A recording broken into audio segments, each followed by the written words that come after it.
play. So okay, your meeting is being live streamed. got it. Where is it? Maybe it just has a little delay. Play. So okay.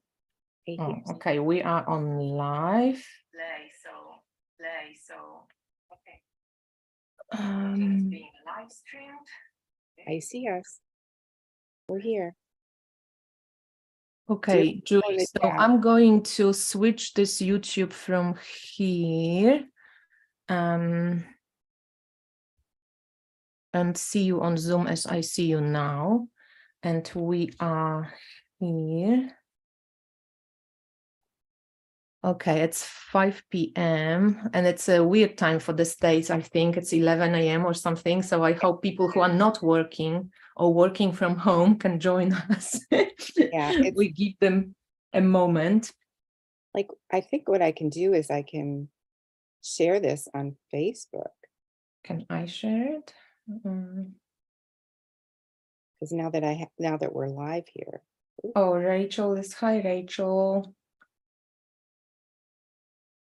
Copy link. And I'll just share it on Facebook. Can you hear us, Rachel?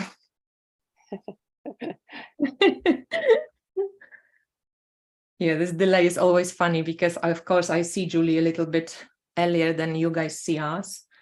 So we are going to look at the chart, of course. Oh, cool.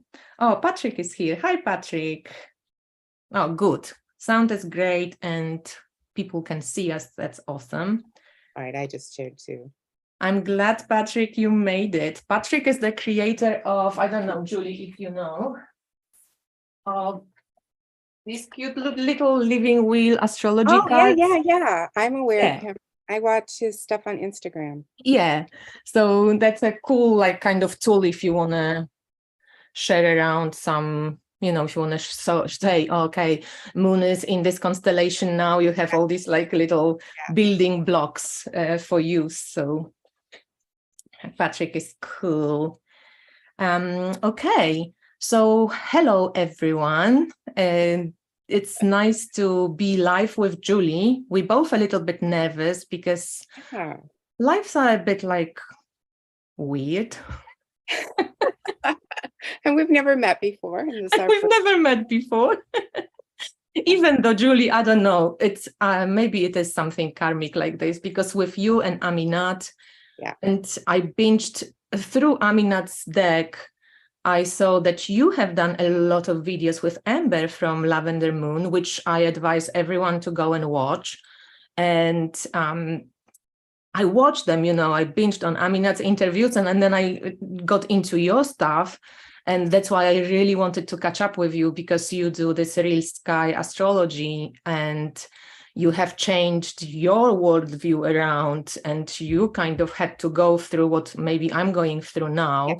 So I was like, oh my God, I have to speak to you. And I just felt like I know you as much as I felt like I know Aminat. So that's why when I wrote you, I'm like, fuck, I've got to chat with Julie. Hopefully you can chat with me. And you graciously said yes. So I'm very excited to have you on Inspired Tarot Map. Yay. I feel the same way. I do. I feel the same way. And Patrick is excited to be here. Love to us both. Okay, so what are we going to be talking today with Julie? At least we don't have a plan, because we're both intuitive, strong, powerful femmes. That's right. So we're going to probably, we're going to flow, but I do have nearly all of your decks. So I have the Ancestral Path, the Ma'at, and the Journey into Egypt. I am waiting for the Real Sky Astrology Tarot, which is the astrological deck. I'm really excited about it. So we are going to start as an introduction, maybe with to talk, like we start talking about different stages probably of your life, and like how come you know brought up all these decks forward. I just have to mention, Julie, that when I saw your decks, so Ancestral Path, what year was it printed? Do you remember? It was printed 1996. 1996. 6. I waited like 7 years for it to get done, or like 6 years for it to get available, because it was done in 1990. And Okay. I Wow. started it in 1988. I And was I was just thinking that it's like so universal in a way. You know how now we're talking about inclusivity and tarot and seeing different bodies and different colors. Like this is done like ages ago, and you've already done it in some it way. was my learning deck, because I had some time, and I thought, well, I'll paint a few pictures and maybe sell them. And I wanted to learn about tarot. And then I met a woman who knew Stuart Kaplan from US Games, and she was a deck critic. Tracy Hoover was a deck critic. And in those days, in 1988, there were newsletters, because we didn't have internet. So people networked through newsletters, and she would critique decks. And a woman I did a painting for introduced me to her because she had gotten a reading from Tracy. And Tracy looked at the pictures I had started and just like fell in love with them. And then she said, I know Stuart Kaplan. He once told me that if I look at pictures of decks, I know in 15 seconds whether or not I'm going to publish them. So he said, here, well, you're going to publish this deck. So she actually showed him some queens that I did. And I ended up changing it into a multicultural deck because I was inspired to do multicultural. Once I knew I had the ear of somebody important, I was like, oh, you know what? I'd rather do multicultural instead of just doing a Rider-Waite clone, because that's what I was learning from. And as I was creating the deck and learning tarot at the same time, I started getting interpretations like, oh, I look at it this way, I look at it this way. And it became a thing on its own. And US Games was, well, you should probably just pick a theme, just pick a culture, don't do all these different cultures. And I was like, no, it has to be multicultural. Cool. And It's like you mentioned a couple of things that I hope it's going to, like, we're going to talk about it more. That, like, yeah, I even wrote for myself, like, the astral travels and dreams. Is this how you mostly receive information? Because that's like, you have your own kind of take on things, your own take on archetypes of tarot. And you never were afraid to, like, put it out there, which I think is just so fascinating, because we have so many clones, and so many like repetitive. Right. Well, I think it's because I was born in a really unique time. I was born in 1958. And so I started going to school. I went to Catholic school. And when I entered first grade, there was still Latin Mass, and the priests were all turned around. But in 3 years, everything changed to English. The priests were facing the people.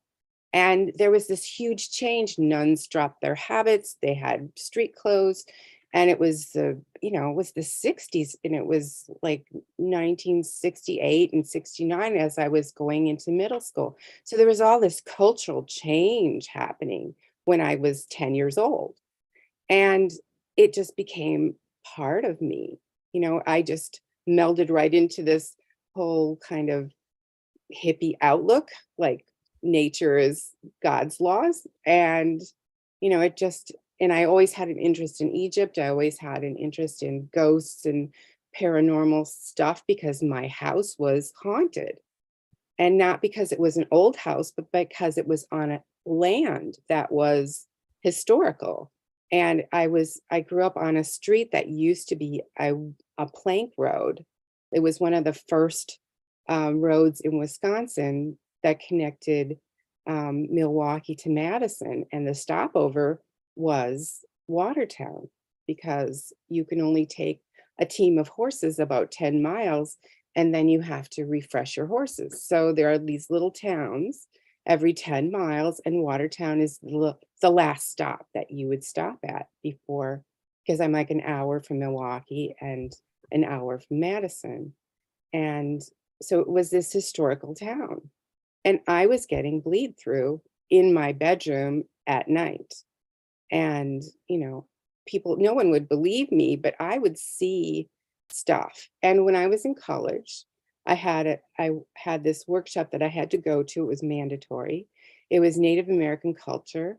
And um, the professor asked if anybody had had any weird experiences that they couldn't explain. And of course, I raise my hand before I think, and I tell him about, this instance where I was little and calling my mom for a glass of water, and a woman in a black dress walks in. And and then when I asked her for water, even though I didn't think she was my mom, she disappeared. And, I tell this story in class. And after class, I have a long discussion with the professor about past lives and, dreams and out of body experiences and, stuff. And one of my classmates a couple days later gives me a tarot deck. And he said, because of what you said in class, I think you might be interested in these, and let me know if anything speaks to you. And um, and then of course I become really good friends with this Native American professor.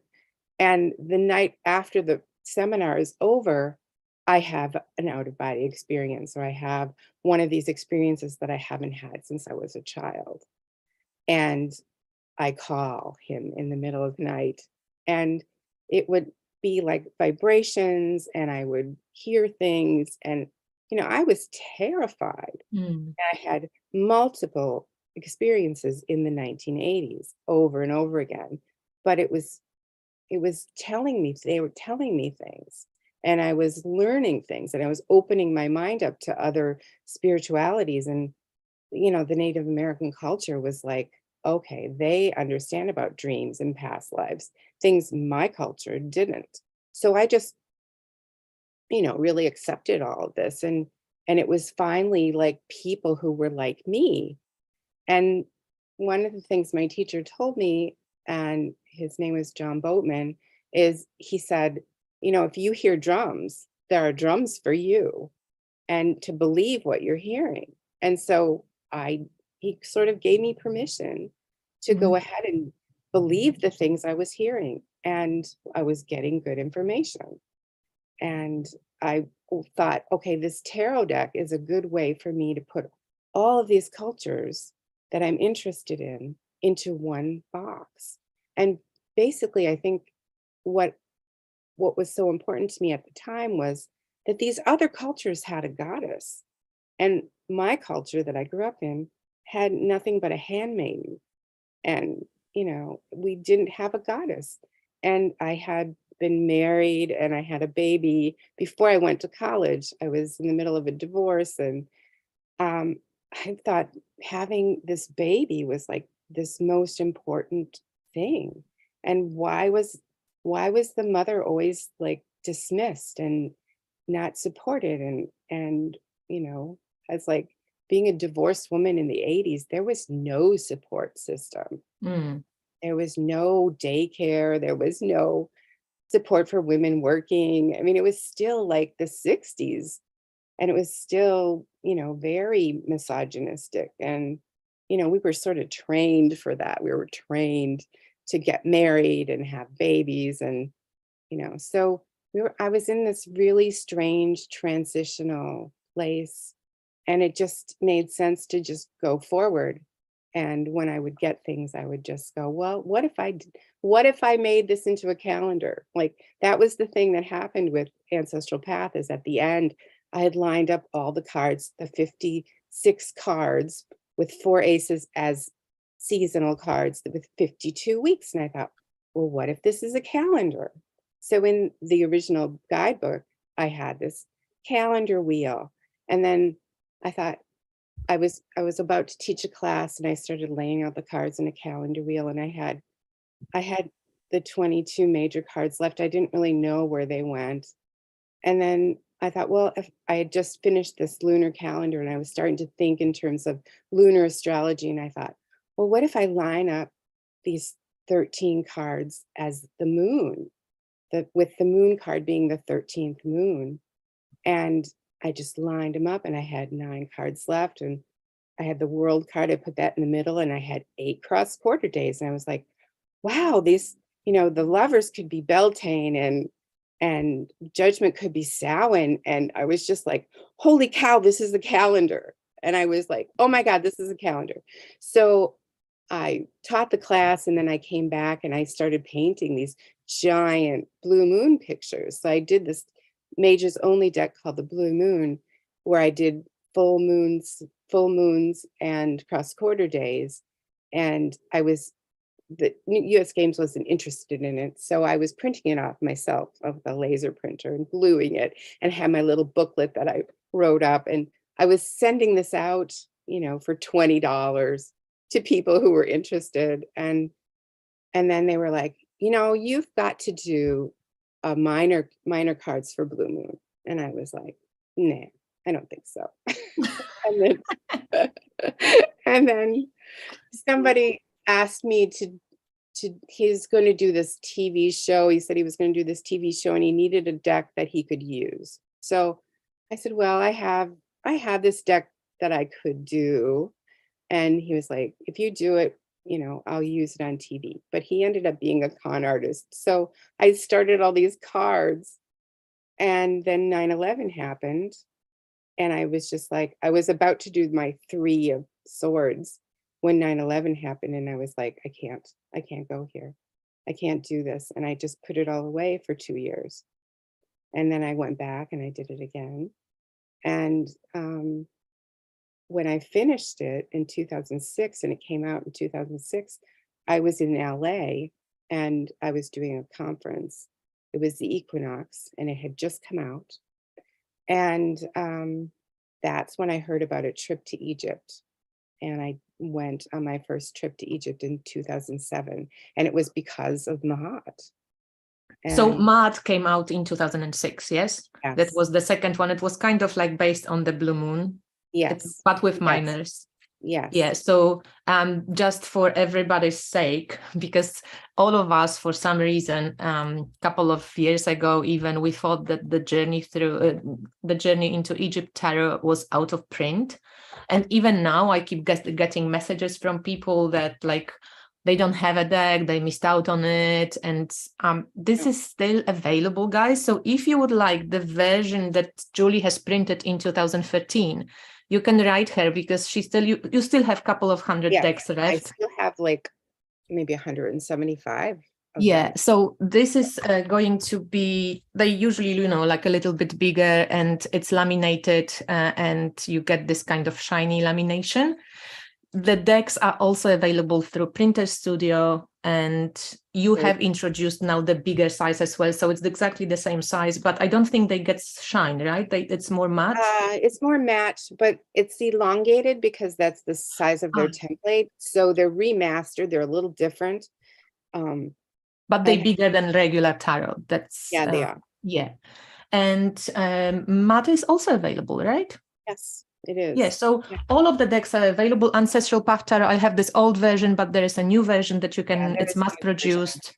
And I heard that you don't like this version. You were like crying when you saw it. Oh, no, this one, that one you were holding, I liked. That was the first, that's the first edition. So which one didn't you like? The second edition. I don't even know how it looked. I don't even want to even show it. I don't even want to show it. They didn't ask me. They didn't show me proofs, and it was dull. And I thought, how in the world did you make this look like a comic book? It looked pixelated to me, and the colors were dull, and I was mad. And it came out the same time as Journey into Egypt. And I was so disappointed that Kaplan actually called me. Stuart called me, and he wrote me a letter, and he said, call me. So I called him back, and he said, we'd like to redo the Journey into Egypt. This was 2016. And we know that you're not happy with what the digital copies that we have. So these are the only copies we have. So if you would like, I would like it if you would do this over. And you can do it any way you want, any size you want. And now we'll make it available again. And I was like, cool, I'll do it. So I had all the paintings because he had sent me the paintings, so he couldn't actually like reshoot them. So I reshot them and I remastered them digitally so they wouldn't have borders and they would be more like my other decks and they would be big. And because this is the size I wanted Yeah. originally, and it ended up being small, but Yeah. you I know, love this that's one, still but the yeah. better, it's still a good deck. I mean, it Look at was the rainbow printed. at you. Yeah. So cool. You have a rainbow on. Do I? Oh, Yeah. I Oh, suppose Julie. it's the crystal that's getting Yeah, you're sunlight. like, I'm like, Whee! ooh. Just to my little guardians. Yeah. But Okay, so we had ancestral, we had Ma'at, and then you are going to Egypt, right? And Ma'at, right. let's maybe introduce Ma'at as I love Ma'at, but I was surprised before I knew about journey into Egypt a little bit more and about your approach to astrology and how you see it. I was surprised why you never advertise Ma'at tarot. It's so weird. It's so wonderful. Like this death cut. I'm sorry. It's like one of my favorite death cuts ever. It's just the images are so amazing. And I'm thinking, why are you never speaking about it? You're always about the ancestral path or journey into Egypt. And for a while, I was just going like, hey, Julie, what's wrong with I know. I tend to fall in love with whatever deck I'm working on, and then I sort of dismiss this other one. Like I have to just get rid of it because I am on to this. And you know, I think I did that with Ancestral Path too. As soon as I started Mahat, it was like, oh, forget about that. I'm working on this because I'm always in love with whatever project I'm working on. Oh, And good. then, But this one had a little bit different backstory as well. yes, it did. And because it was based on the blue moon, but as I was doing the weeks, I really felt like, okay, it takes 7 days to get from new moon to first quarter, and 7 days to get to first quarter to full, and then 7 days to get to the last quarter, and then 7 days again to get to the new. And I thought, that's a week. I'm going to do the weeks. And so I'll do the phases of the moon as the week. And um, it just sort of divided itself into this lunar astrology. But there were sun cards in the majors. So that I had the cross quarter days in, and then I had the full moons, just like in Blue Moon. And then I had this wonderful story was unfolding with these uh, uh, phases of the moon in the different signs. And they're always, every month there's the new moon is going to be in a certain sign, and the first quarter is going to be in a certain sign. And it, it lines up every year the same sign for the first quarter, the same Yes. sign for the full, the same sign for the last quarter. And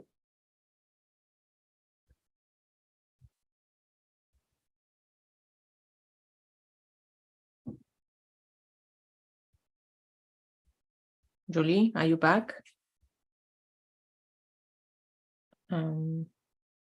I think I lost Julie. I don't know if you can hear me. nobody had ever done that before. Julie, I have lost you. I think, are you back? I'm Hello? back.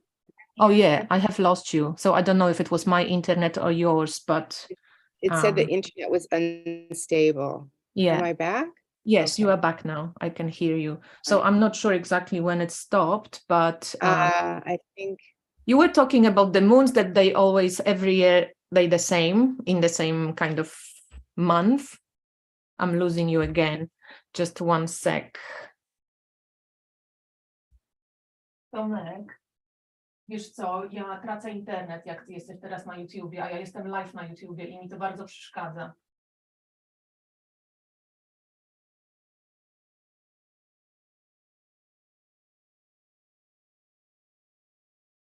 Are you back, Julie?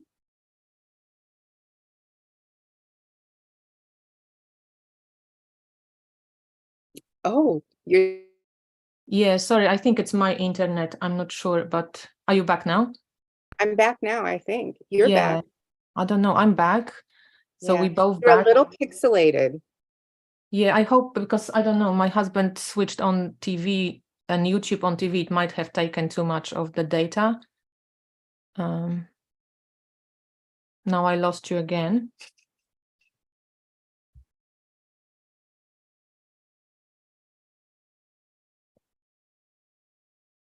Okay.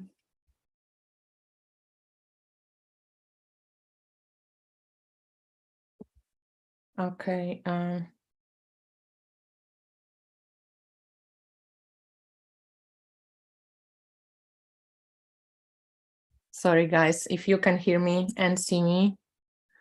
Okay. Yeah, I think you keep reappearing and then you keep disappearing. So I don't know if it's somebody says, I think it may be just Julie's connection. I think they can see me and hear me. So maybe something on your end. Okay, I don't know. But you're I back didn't now. do anything. Yeah. It said I was not connected and then it was connected. Okay, cool. Now I think you're back. Okay, because they can see me, but you're frozen. You a pixelated princess. And you're pixelated too on my screen. I'm Maybe we're not pixelated. supposed to talk about moon phases and astrology. Maybe we are not supposed to be talking about Mars. Okay, let's just move on. Well, okay. Anyway, well, that got me to Egypt the first time and the second time. Yeah, And that's an interesting story. So please tell, because let's say only that before you go into Egypt, that math is based on tropical astrology. So the Western astrology we are all kind of familiar with. When I ask you what star sign you are, you're probably going to answer based on Western astrology, on tropical astrology, which is based not on constellations per se, it used to, but it's based on solstices and equinoxes, and spring always comes in spring and it's always 0 degrees Aries. But it's disconnected from constellations at some point because of the precessions. But if it's too technical, we'll go there a little bit later, because I hope there will be some astrology freaks here, and we are going to enjoy it. And for the other people, we're just going to, maybe you guys can listen and learn something new. But so you published March 2016 based on tropical astrology. You were a tropical astrologer. 2006. Sorry. Right. So in 2009, I went to Egypt again with author Egyptologist Robert Bottle, right? And Robert is doing a lecture on the temples and the stars, and he pulls up this screen for astronomy, and he says, he puts me on the spot and he says, why do Western astrologers use an antiquated sky? And I'm like, I don't know. I guess they know they're doing that. And he goes, no, they don't. He goes, Western astrology is rubbish. And I was like, pissed. I was mad because here I had this whole system and I was like, how come I didn't know this? How come I didn't realize this? And he goes, the ancient Egyptians used the real sky, and this is what your sign is. And he shows me my sign, and he showed everyone in the group. There were like 8 of us, and he showed everyone in the group that they had a different sun sign. And I thought, man, now I have to do another tarot deck. I'm not doing another tarot deck. This is going on in my mind. I'm really mad. And I'm like, I'm not doing another tarot deck. I'm not. So this is April when I hear this thing. And May, June, by July, I have this major download of all these paintings, and it's all based in real sky. And I'm like, I'm doing another deck. I know, it's like, oh my God, I'm doing another deck. And so I make this deal with the universe, and I'm like, okay, if I'm supposed to do this new deck, then I'm going to need such and such amount of money to buy all these canvases, because I do oil paintings for every card. So I had this big show. This is all paintings? They're all oil paintings. So all journey into Egypt. Ancestral Path is oil paintings, Mahat Tarot is oil paintings, and Journey into Egypt is all oil paintings. So like I'm doing this trade show, vendor show, art show thing, and I say, if I get X amount of dollars, which will pay for my canvases, I will do this. And I ended up getting, and I didn't think I would. I was like, that'll never happen. So that was going to be my out. And then I got twice as much money than I needed. So I knew I had to do it. So it began in the fall of 2009. I started working through all the journey into Egypt, and it became this thing, this like living, I had this relationship with these people and the court cards. I was getting information, and like I would find all these really intimate things about them, and I would have all these insights into how they felt, and like I understood their motivations and why they were doing the things they were doing. So Julie, so Yeah. how did you, so what was your process? Did you go via any type of, I'm doing now majors, or I'm doing now court cards, or you just did it like whatever I came? started with the majors. I just started, with the major cards. I knew that I needed to do um, the real sky cards. Oh, I changed the moon cards to different time period, yeah, and I wanted it to be.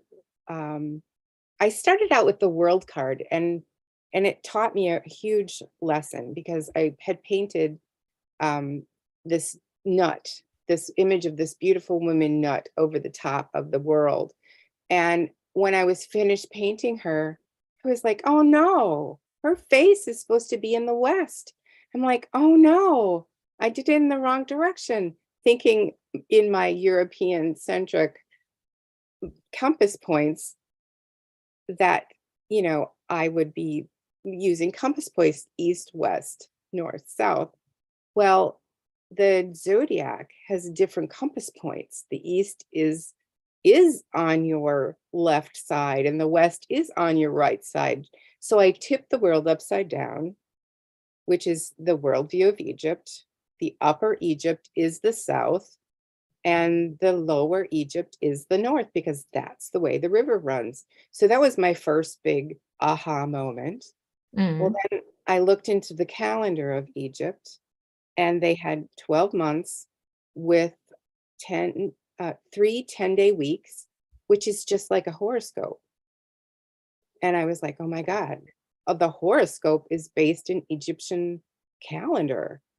So wait, 12 months, and 12 each months, month had 3 weeks, every, and, but and that's 300, what is it, that's 300? 360 days. Yeah. They have 5 days that are outside of time, Oh, when Isis, Osiris, Set, Horus the Elder, and Nephthys are born. And these are oh, holy days. And it's like just before the new year, when the Nile is about to flood, and which is in July, or like, yeah, July, June, July, in the ancient times. And so this holy time out of time, and that's how they reconciled those extra days. those 5 days. So Yeah. you, the kind of build-up of the structure of the journey into Egypt is that majors are like a month, this month, like lunar months, yes. So it's, 12 of them. So we could say like Yeah. zodiac months. Well, I have Imhotep, which is the 13th sign, Ophiuchus, the snake bearer. I have that sharing space with Scorpio, because it Scorpio. actually does share that Yeah, 30 degrees. yeah, Uh, so I have those together, and I still have it that way. yeah. Uh, So they because would that, be like, because when I looked, in the beginning, when I received the deck, I thought, so how am I going, how is this like perfect deck for timing, or how am I going to use it, because I saw there's like a full moon card and the full moon cycle card and the first, so then you did like the 3 decans. So yes, it's like, yeah, the first 3 10-day weeks for week, 10 days. the second 10-day week, the third 10-day week, and it's within that, because they had a very, like, what they would do is they would have 12 hours to the day and 12 hours to the night, equally divided, no matter what, how much light there was. They didn't have minutes, and like we do, but they didn't have hours. Well, they had hours, but the hours were just the pie shape. Like, say noon is straight up ahead, and the horizon is your horizon line. And then they would just divide that into thirds, and divide the other half into thirds, and that would be divided like the 12 hours of the day and the 12 hours of the night. And so it was just, it would be overlap, because what they thought was that the sun would go over from east to west, and then at night it would journey back from west to east through the body of Nut, through the body of night, and then it would be reborn in the morning. That's why her head was in the west and her tail was in the east, because she would give birth to the sun every morning. And which is very feminine. So I was wondering, like, I wanted to ask you, because if somebody buys the Journey into Egypt or has it already, like, when you use it, do you use meanings of the tarot archetypes as we kind of know it from, like, based on Rider-Waite-Smith or on Thoth deck, or do you use it more for timing? Like, do you pull your decks randomly, or do you just say, oh, the moon is in, and you use the real sky up, the moon is, let's say, in Aquarius, like today, based on constellations, even though in tropical astrology is in Pisces, but when you look in the skies, it's actually in Aquarius constellation. So would you then look for what do you look then for? Because is it full, like it's new moon, so would I look for full moon in Aquarius? New moon in Aquarius. Because here I don't have new moons in Journey into Egypt. It doesn't have the moon phases like Mahat did. I didn't do that with this deck because it didn't tell me to do that. And I really missed that. So when I did Real Sky, I made sure I had my moon phases, but it didn't have enough moon phases. So I'm working on an oracle right now that will have crescent moon, first quarter, the 8, not the 4. We'll have all of that in it. So but can you use the full moon cycle card for Aquarius, let's say, when the moon, when there is new moon in Aquarius? Would that kind of go together, or is it just to illustrate it? What I do with my readings, and I do a reading every morning, is I first look at my astronomy app and I see where the moon is, and I will pick 2 random cards, one from Mahat and one from Journey into Egypt. And I have phone apps on my phone, so I'll just click that and I get my 2 cards for that. And then I look at the Real Sky and I go, okay, how does this apply? Or I'll see if any planets have moved into a new sign, and I'll add that, because that's, if it's crossing or aligning or whatever. And then I will just say what that is, and that's how I do it. So I also want to maybe just jump in here and say that, like, if people are interested in this Real Sky astronomy kind of based, constellation based positions, you can get Go Skywatch. That's the one. They have 3 applications. So Go, or maybe Go Skywatch, I had to pay something for it, I can't remember, but it's not expensive. So Go Skywatch. There's also Star Chart, like this one, and Stellarium as well. It's astronomical application as well. I really like the Go Skywatch because you can see what's under the horizon, and that's my favorite one. And it also shows the ecliptic, which is great, because for astrology you actually are concerned with the ecliptic, meaning the path where the planets, the sun and the moon seem to be traveling from the perspective of Earth. That's what we see, where they go in the skies. So if anybody is interested in learning where the planets and moon and sun are, in what constellations that are in right now, you can get some of these these apps. Honestly, okay. I've been doing this for 14 years now, and as resistant as I was in the beginning, it's so easy. It's so accurate, and it's so alive. And because I think, what's really interesting to me is that precession is something the Egyptians knew about, and the knowledge comes to Europe via some manuscripts that were handwritten translations from the Greek to Latin, and they were done by the librarians in Roman occupied Alexandria. And these writings turn up in Rome during the Renaissance. And among these writings, the same author also wrote about the size of the earth. And it is the inspiration that got Columbus to go to the United States or go to America.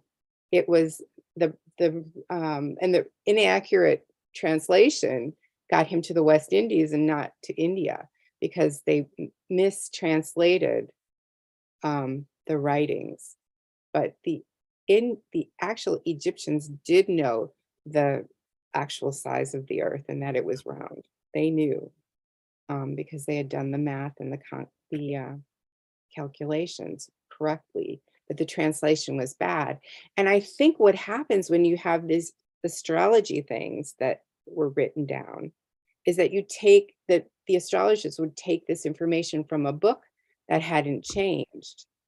And when the astronomers started seeing that, oh no, these constellations are not here in the sky at this time, the astronomers and the astrologers split. And the mystics kept the astrology the way that it was handed down to them in the written word, which doesn't allow for movement and being alive like astronomy does. But the astronomy people were more scientific and they dismissed the mystical part. But I think what I'm doing is I'm including precession. I'm looking at the sky the way that I think they may have been looking at it back in those days. And for what has happened to me since I've been doing this, when I started, is the constellations themselves speak of Egyptian gods. And I see these constellations from Leo to Imhotep as the feminine signs, and from Sagittarius to Cancer or the scarab as masculine signs, and with kind of androgynous signs in between. Yeah, I was just wondering about, this 13th sign of Fucus and this constellation, because also to me it feels like feminine, but it's meant to be connected to Asclepius. But then I've seen also some information that maybe it was connected to Medusa as well. I was just like really fascinated with it because it shares the space with Scorpio, and you can truly see it in the constellations, how they kind of overlap. Scorpio's like top is on the ecliptic and the whole kind of bottom is underneath, and Ophiuchus' legs are on the ecliptic, and the whole like top is like his whole body or hair, it's on top of ecliptic, so they kind of like all over each other. And I think Scorpio got picked actually over Ophiuchus, maybe because there are brighter stars. That's my theory anyway, because there's Antares and it's really bright. And Ophiuchus apparently, I haven't actually managed to see it live yet with my eyes, but it's not so easy to spot because it's not as bright as Scorpio's constellation is. exactly. And if you look at Scorpio, it's actually, you could take it on as this one sign because it kind of nearly touches the Sagittarius with the tail, even though it's not on the ecliptic anymore, it's underneath it. So I can kind of see how they could kind of omit Ophiuchus, but it's still there though. It's on the ecliptic. Yeah, it's even there on the Dendera ceiling where I got most of my glyphs from. So which one is it? Because I haven't actually had time to. Well, if you look on the cover and the back, that's the ceiling of Dendera. There's a ceiling in Dendera. There's a temple of Hathor when you go to this place called Dendera, and it's just north of Luxor, not too far, and it's all like Hathor, the sky goddess, and it's up in this very high, almost on the roof area, like a tiny little room up above, and the actual ceiling itself is actually at the Louvre, and it's not, they have a reproduction in Egypt, and they also have a reproduction of it in San Jose at the Rosicrucian Museum. I've been lucky enough to see the one in Dendera and the one in San Jose, but I haven't been to the museum yet to see the real deal. But Yeah. Imhotep is on that ceiling. And is it this one?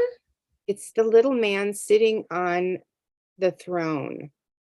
I don't have mine here. Like, if you look for Scorpio, okay, look for Libra, then look for Scorpio, and then there's a little man sitting on a throne. This is the image of him, Imhotep, just before Sagittarius, which is, and I have to say that Sagittarius is probably a later addition, and that there was probably something older that was before Sagittarius, because they didn't have horses in Egypt until after the age of Taurus. And that would have been before the 18th dynasty. Picked it. Oh, wait, I can't fucking see it. I wish I could just like show it to you. I see Sagittarius. Wait, I see Capricorn. I see Scorpio. Okay, I can see it. It's like all clustered together. It's a little seated guy. Like this one here on top. Let's see. Where are we? Because this would be Sagittarius. This would be Scorpio. He's just seated, like on a throne with a, looks like a boat kind of underneath. Not this one. The Leo? No, it's on the snake, but it's not this one. Let's see. It's too glary. Yeah. Anyway, it's on there. I can like send you a picture of the circle. But because apparently, and again, I'm, as you know, because of you and your decks and all of this real sky, I started, like I have been practicing Western tropical astrologer for the last 17 years. And I know that Western astrology works, but right now, when I think about it, it shouldn't be really called astrology. It could be called seasonology. Well, it's a kind of astrology. I mean, because it's I listened to a couple of interesting there's so much minutia now that it's tweaked so like amazingly. I mean, all of the extra little things that make it work are all the minutia. With the real sky, all you need is the planets.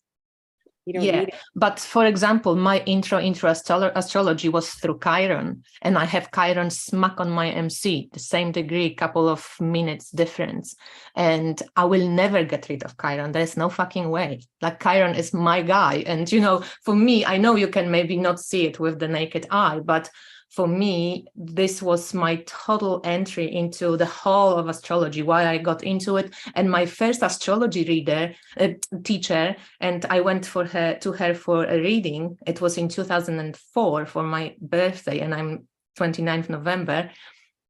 She was doing research on Chiron because it wasn't so like widely spoken of as it is now. Yeah. And she asked me about if I want to experience it, if she was doing experiential astrology. So she started like asking me questions. I was to close my eyes and envision like a path, and what was the path. And I'm like, I'm like in the mountains on this really like rocky small path, and I have to be careful about stones because I might fall down. And I had Chiron on Western astrology. In Western astrology, my Chiron is in Aries. And on top of my chart, so right on vocation point on MC. And I thought that it fits. And if I think of because also I think tropical astrology is seasonal and it's cyclical and repetitive.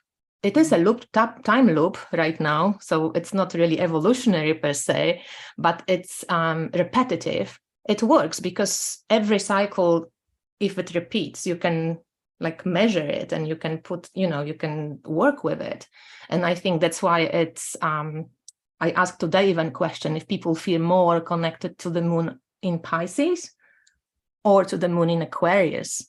And, I can't take it as a theory confirmed because only a couple of people answered, but a lot of them said Pisces. For me, totally Aquarius. What we talking about? I'm like totally, like very much on the like breakthrough path. Let me ask you this. Yeah. How close is your sun to Antares? Well, my sun is 6 degrees Sagittarius tropically. So Antares is what, 21 or 23 Scorpio?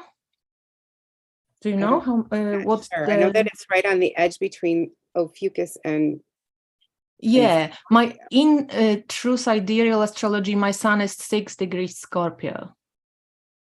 The thing is that Scorpio is Selkit. Selkit is the goddess, the scorpion goddess in Egyptian mythology. She's the protector of Isis, and she's like, her priesthood was poisons and antidotes. They knew the secrets of poisons and antidotes, so they were healers, but they were also protectors. And that also has, great healing abilities. The And Chiron, you're talking about the Chiron it's experience. very rare. It's a really rare thing to be a Scorpio now with real sky. And it's kind of like this moment of you're either gonna change, you're either gonna die, complete and total change, or you're gonna be healed. And it's this very short amount of time. And that's kind of how death is. It's like, boom, it just happens and then it's over. Like when the moon goes through Scorpio, it's going to go through in a couple hours and it's just going to be done. And it's going to be on to the next sign. Like it can go from Libra to Scorpio to Imhotep, Ophiuchus, snake bearer in one day, boom. And, some signs it lasts really long, but like Scorpio is this very special sign. I'm totally loving me being a Scorpio. I cannot quite get over my ascendant in Cancer when I feel, very ascendant in Leo, right?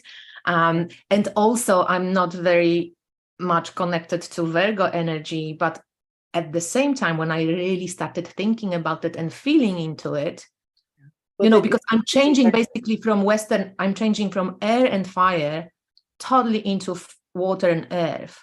But what I find fascinating that a lot of people thought that I am much more earthy than I thought of myself. Sure. So when people wrote me on YouTube, even like, oh, you seem so earthy or you seem so grounded, I'm thinking, me? For fuck's sake, no way. I'm like all like really skinny and I never put on weight and I just don't behave like this water earth type body or personality. I think I lost Julie. Hi. I hope you guys can still see me. I think Julie has, or maybe it's me now. I don't know. I hope you guys can see us. Julie should be returning soon. Sometimes the internet keeps dropping. So can everybody, maybe whoever feels like they want to share their signs? Yeah, Julie, I lost you again. Can you guys share your star signs in the chat? I would love to know what star signs we have available. It can be from tropical astrology, unless you know about these two systems and you can write both. Julie will be coming back soon, but I'd love to know if you guys, what star signs do we have here? Share with us, please, if you don't mind. Oh, thanks. Hi, Kasia. Oh, yeah, definitely. I do love even going into the dark. And what's fascinating also, I also loved always. And if you followed me for a while, I was always fascinated with death and dying. And I studied, I wanted to go and study courses about death. And I wanted to like I thought there should be schools about death and dying as much as we have schools about birth. Oh, Julie is back. Hi, Julie. Back. Yeah. I Frozen and like gone and kicked off twice now. Yeah, but now you're back and you look back now and normal and not pixelated, and I can hear you.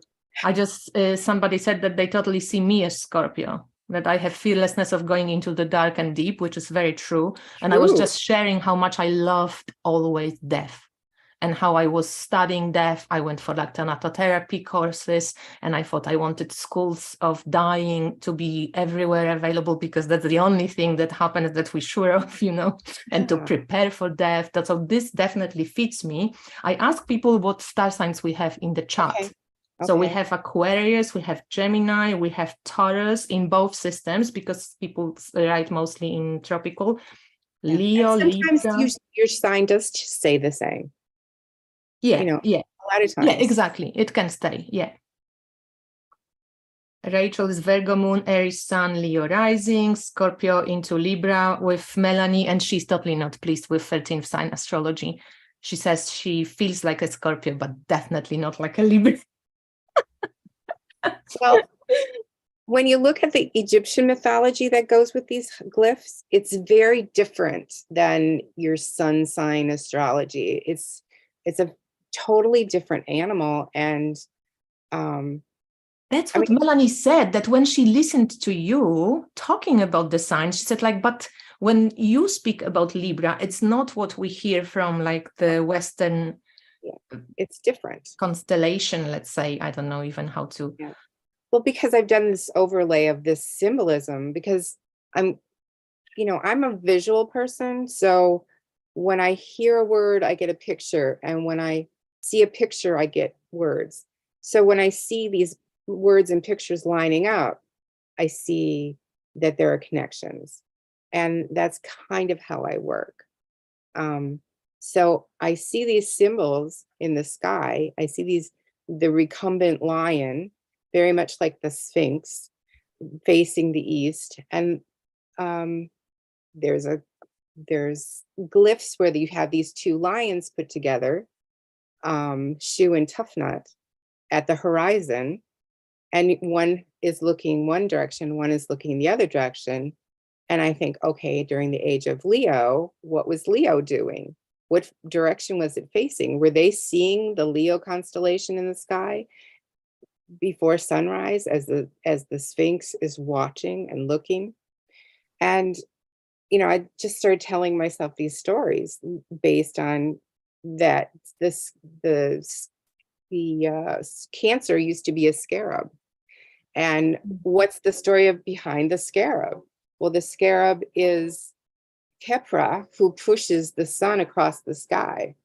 Well, then that story moves on to Leo, who is Sekhmet, the goddess who's the daughter of Ra, who's offended by the disrespect shown to her father. So if Ra is the sun and he's depicted as a dung beetle or as a ball of dung being crossed, she's going to be mad about that. And so but then, sorry, Julie, but then I thought also about the Cancer being the scarab, that I never could make connection between tarot being associated, the charioteer being associated to Cancer. And you're like, really? I couldn't either until I did the real sky and saw that it was like the chariot, like Apollo's chariot and Diana's. Or the scarab pushing that, like it's actually moving, right? That pushing something, it's going forward, it's moving. It also makes total sense. I know. So that was like, where did they get that from? Now I see that it's the chariot, because before then I always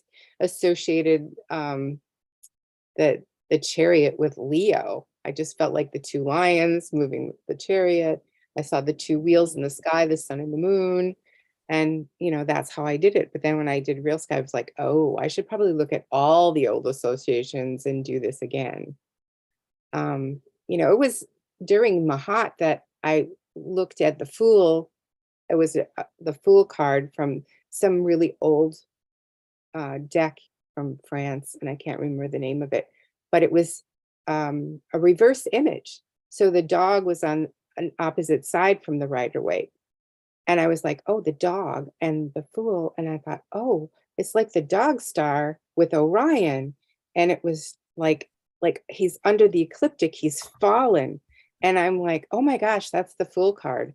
And so I had that revelation like while I was doing Mahat. And that was my first journey into you know, the whole constellations and tarot cards. And it's so cool when I saw it. I'm like, oh my God, this is like, I know it's not like something, some people knew about it before. I kind of saw it in your cards and I'm like, that's like so obvious. Like it's right there. Like it's not hidden. It's not like it's right there. The dog follows the Orion. Like, and yeah. And I love this Orion, but this is always the stars I'm looking for.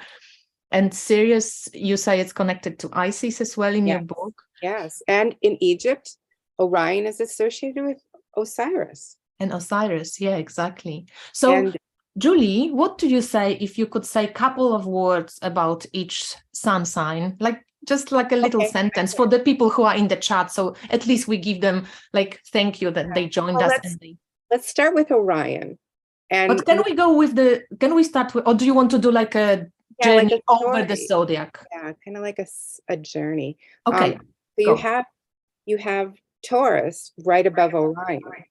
And Taurus is the bull, the Apis bull, which is the representation of the dead Osiris on Earth. So the Apis bull represents Osiris as proof that Osiris actually is still alive within the vegetation of the land. And so it's this representation of the god. And if you move, I guess you could move towards Gemini. Gemini is the 2. And my twins are male and female because the Egyptian gods always have a counterpart. Like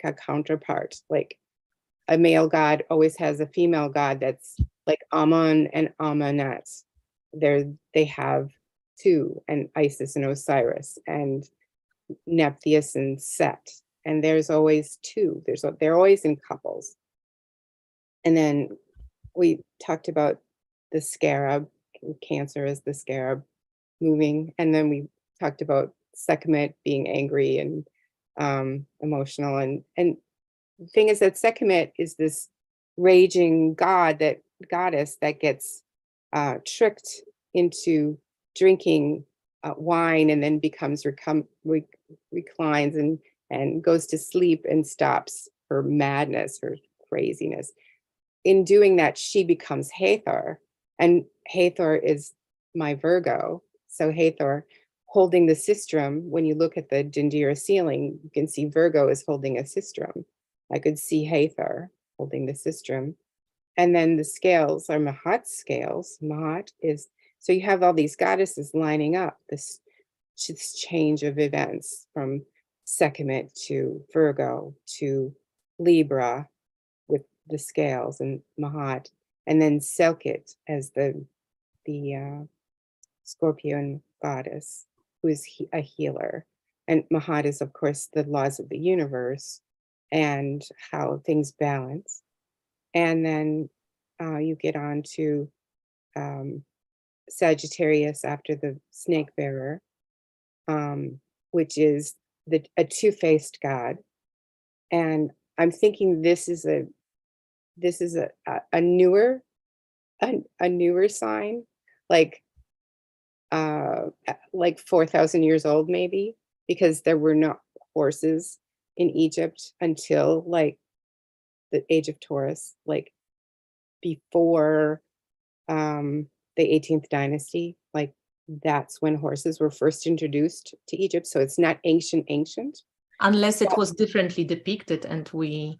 Right, that's what I'm thinking, that it might have been like your Medusa, you were talking about Medusa, or I was thinking maybe the vulture goddess, Nekabet. Oh, I love that. But also Sagittarius looks like a bloody teapot when you look at the constellation itself. I know, it does look like a teapot. It does. I'm like, so how boring from like the archer to like, hello, let's share a cup of tea. Shall we have tea? Well, and I thought, because if Sekhmet starts with this carnage, the vulture is the cleanup team.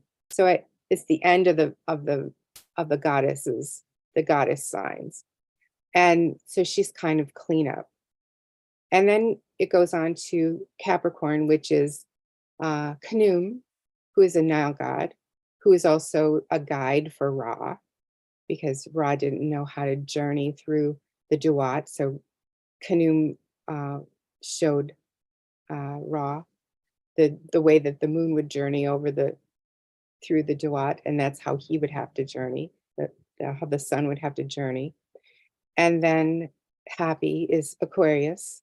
There is a hieroglyph for the Nile, which is a man with two jugs and zigzaggy water, and then a big snake around him. And that is the hieroglyph for the Nile. So it's just like the star card. It's just like Aquarius.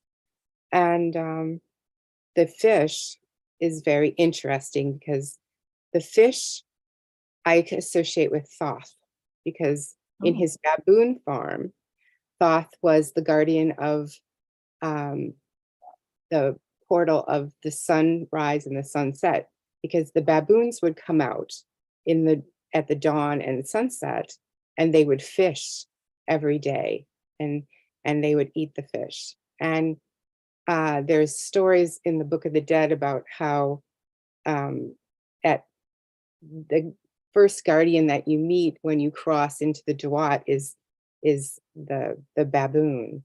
And if you're mundane, you get caught in the nets, you become fish and you get caught in the nets, which made me think of the fishers of men. And this is the time of magicians and hierarchy, and you have to have initiation in order to get through the door. You don't get through the door unless you can do certain things. And so you would have to name all the parts of a boat in order to, or all the parts of the net in order to get through this Duat door. And you'd have to prove to the baboons that you too were a fisherman, and then you would be able to pass through the door.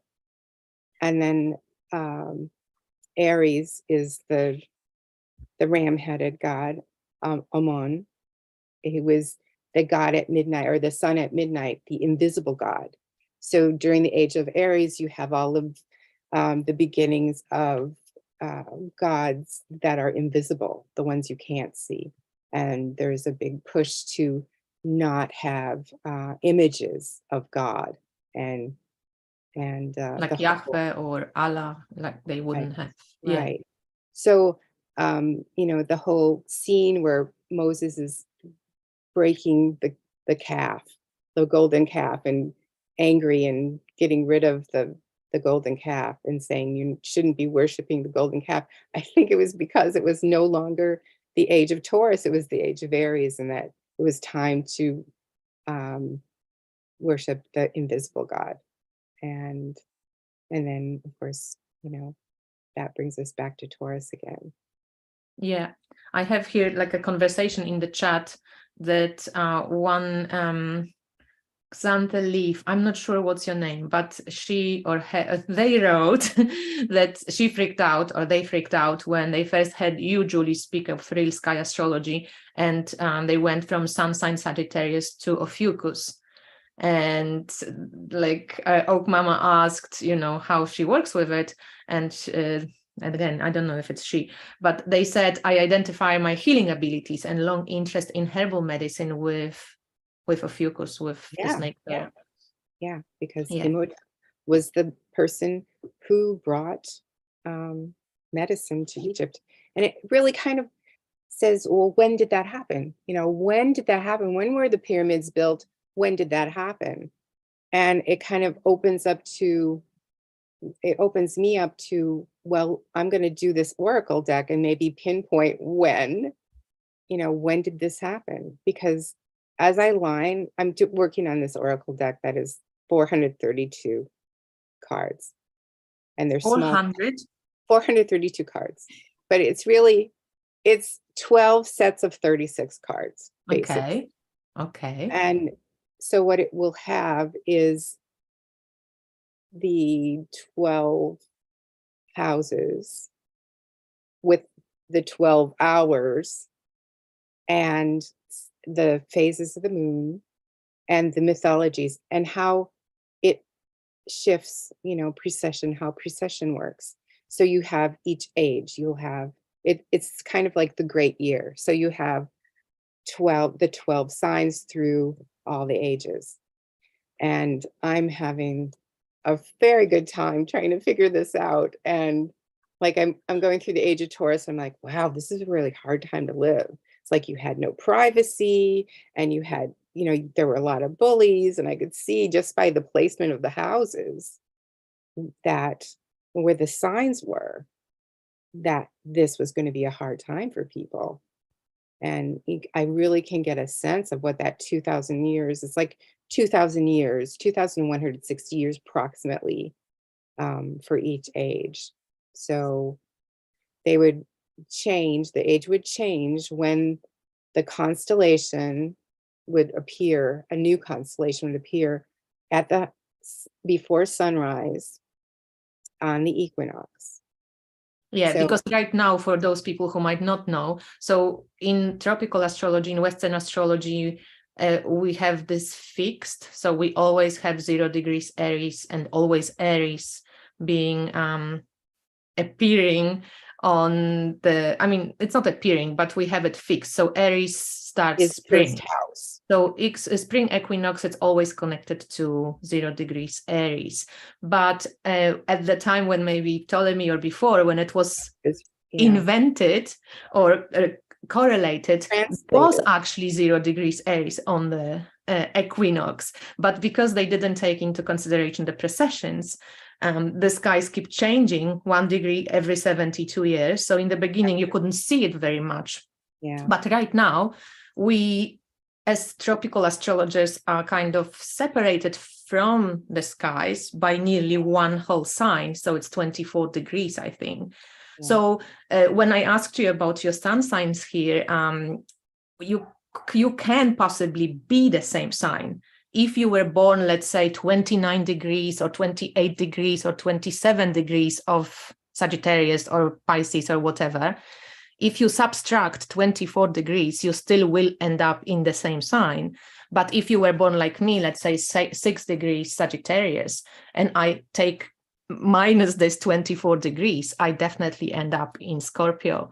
So that's what the precessions look like it takes just a different you back, you take 24 degrees and go backwards, so one sign before your sign, basically, if you want to just vaguely check if you still have the same sun sign and so on. But as I said, you can do it via the app as well and see where the skies or where the planets were.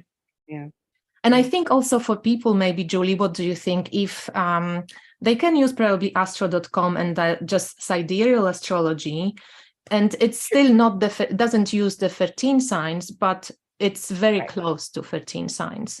Yeah. And maybe here we just mention what's the difference between, because there's so many of the systems, and that's what I told you, that I'm in this rabbit hole now. So guys, if I get too fucking excited about stuff, Julie made me. So it's somehow I always knew about it. I know that we not aligned with the constellations. It just didn't bother me because Western astrology works really well for psychological, and I do astrology from psychological perspective, and cycles work really well. And I'm mostly, my own, I practice on myself as well. When I have Pluto square moon for the last 2 years, I saw it in true sidereal astrology. Now I have Pluto square moon. Woohoo! So, it's kind of going in cycles. And so for all of those who are watching, don't worry, tropical works. It's not it's totally not valid. It's just not aligned with the constellations. And to Julie, to myself, it's a little bit of a worry now, just because astrology is the discipline that follows the stars and reflects the sky back to the earth. Yeah. So, real Julie, sky. Can you explain the difference between sidereal Vedic astrology and the true sidereal, which is 13 signs astrology? What's going on there? The way that I do it is more like Western astrology because I like a horoscope. I like that. I don't like the square chart that the Vedic astrologers use. I don't like using the rising sign as your sign. That doesn't feel right to me. But that's just personal preference. I think I'm just kind of like inventing my own system based on older systems and also just based on like looking at the real sky. And it sort of came just like an experiment. I thought, okay, I'm gonna give this a try. 14 years ago, I was like, okay, let's just make a thing, and so that I can like put it into a form that I can understand, so I can learn this and see if it's real or not. Mhm. And I would go through it and I was like, this is real. This is simple because you have just the planets. It's what you can see and what people would have been seeing. And you know, what if the houses are the constellations? And what if the constellations are the signs and that planets travel through them? And that's what people were looking at. They would call these planets the travelers, the ones that moved. The stars that moved, they were travelers. My And friend Karni, she's a Karnizor. She has created those astrological, where are they? Like the holistic astrological cards. So she's using like Vedic astrology. She doesn't use 13 signs, but she thinks about the signs as realms, which I think it's also cool because she says like it's not flat. Like you kind of, it's like a portal, that's why I think it's really important to be in tune with the constellations, because so right now, if the moon is really in the constellation of Aquarius and the whole Western world is tuning into the Pisces energy, even though it works because in the system of the Western astrology, it still works, but it shouldn't be called that the moon is in Pisces because everybody thinks the moon is in Pisces in the constellation of Pisces. Yeah, it's not. So I think if they used even different wording, like I started playing with like the moon is in the space assigned to Pisces. Traveling through the constellation of Aquarius right now. It's right there. And that's why I always put my little screenshot of my of the watch. Because yes, look, it's really there. And if you go outside, you can really see it. And I think it's important because it somehow feels like tropical astrology is time looped.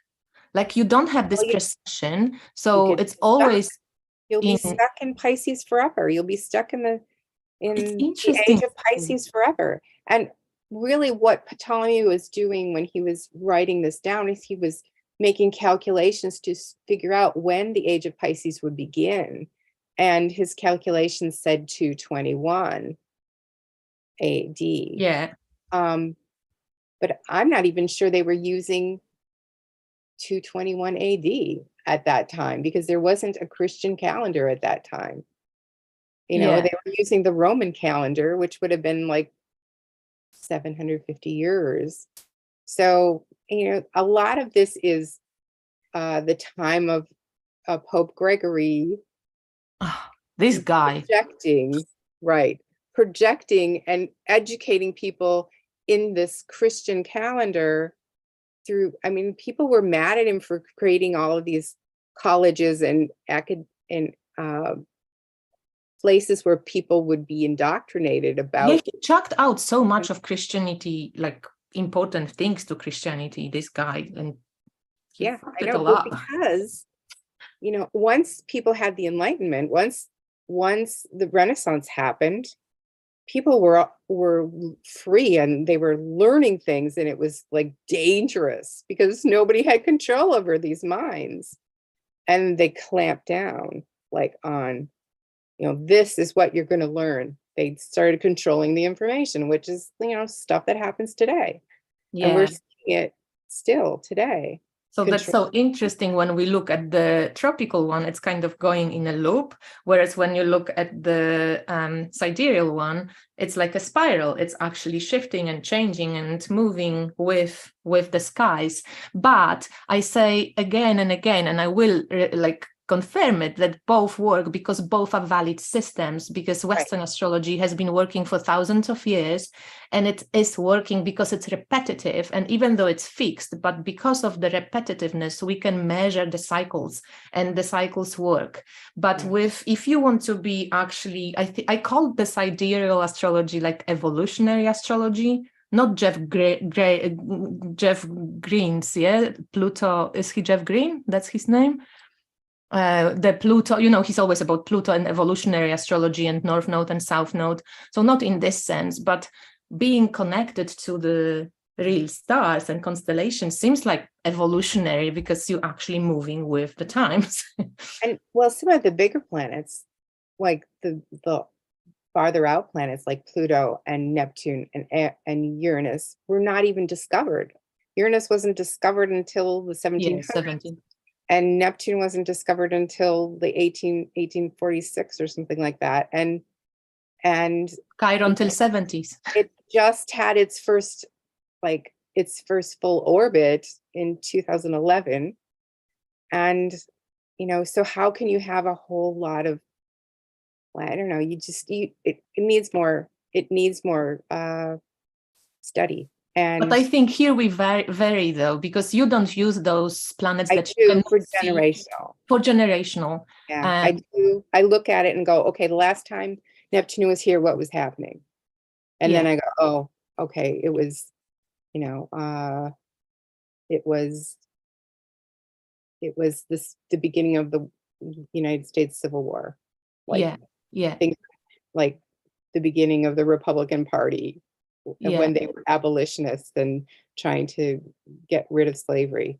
And, and Uranus is where it was at the beginning of World War II and in that era. So, and Pluto is where it was during the Revolutionary War of, when United States declared their independence from Britain. So, I actually feel like in my practice that I use the generational planets, and I also recently, like a couple of years back, started to use more asteroids than just the 4 main ones, because to me it also feels like, we are evolving, and we know about these bodies now, and we have the apps, and we are expanding the consciousness from just what we can see on the sky, from moon, sun, moon, including to Saturn. And some people get initiated by seeing Uranus with their naked eyes. I have heard a couple of people saying that, if you really train yourself to look, you can see Uranus with a naked eye. I don't know if it's true. I've never noticed, but the reason they found Neptune when they did was because it was right by Saturn. So if they were looking at Saturn, it was right there, and they were like, oh, and that's kind of how they found Pluto as well. It was by another planet, and then they watched it and it moved. So I'm loving asteroids, and I'm kind of having so much fun, because there's asteroid for everything, and I'm just playing with it, Also, they found some more moons on Jupiter, I think. So you and I'm there's so much to incorporate, but just maybe to finish this conversation between the sidereal and true sidereal astrology. So sidereal astrology would be like Vedic astrology, which uses 12 signs and 12 constellations, and each constellation, like in the Western astrology, is 30 degrees. So we still go via each constellation is equal, and that's easier for all sorts of timing things, I think, and you have 6 oppositions, so everything works kind of easier. True sidereal astrology, the one which you're using, the real sky astrology, is using 13 constellations, because we know that Scorpio and Ophiuchus share space. They're very kind of small on the ecliptic itself. I'll even talk about 15 constellations, though, because sometimes the moon will dip down into Osiris, dip down. And also... And Cetus, or how you pronounce it. It will dip down into the whale. Whale, Cetus, So I kind of feel like that might be Amit. Amit That's is what the I one. was thinking, Julie, because I'm thinking, oh, why everybody's like so talking about the Ophiuchus when Cetus is like right there as well, and kind of its tail, if you look at the art, not on the stars itself, but when they paint it like a whale, you know, its tail is on the ecliptic as well. So I'm like, I know. I like it as Amit because Amit was the one that ate the dark souls. You know, like the whale would swallow Geppetto or whatever, or Jonas, but also it's like this initiation. Like if you have a dark heart, you get swallowed by Amit when your heart is weighed on the scales. And here's Thoth, you know, guarding the Duat. And if this one it can't go through, gets thrown to Amit. so In the where is this one? Is this one between Sagittarius and Capricorn? Where is this way? The whale is right below Pisces.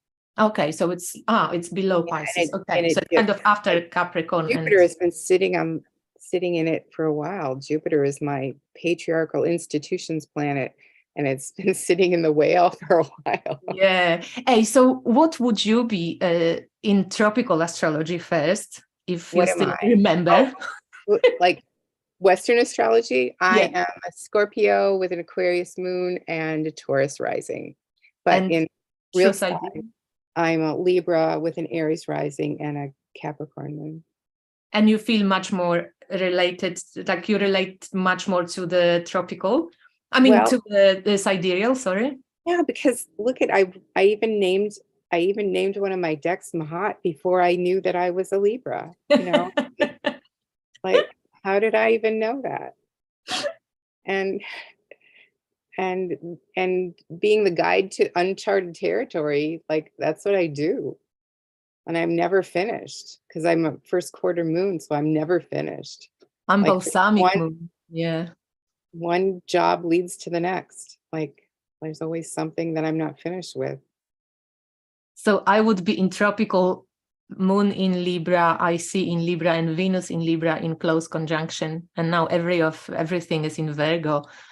A bit like I totally see it though, because I for the last 2 years, and again I see the sidereal astrology as evolutionary astrology. Somehow you kind of grow into those signs, and that's what also Carmi is kind of saying with her realms, that you like growing into, they like portals. So if you tune into this, you actually like develop those qualities. It's not even maybe something you totally like, maybe you were born with the tropical ones, you know, like I was born as a Sagittarius, because in the younger years I feel myself much more connected to Leo ascendant, Libra moon, even though I still feel the Libra moon kind of playing out for me.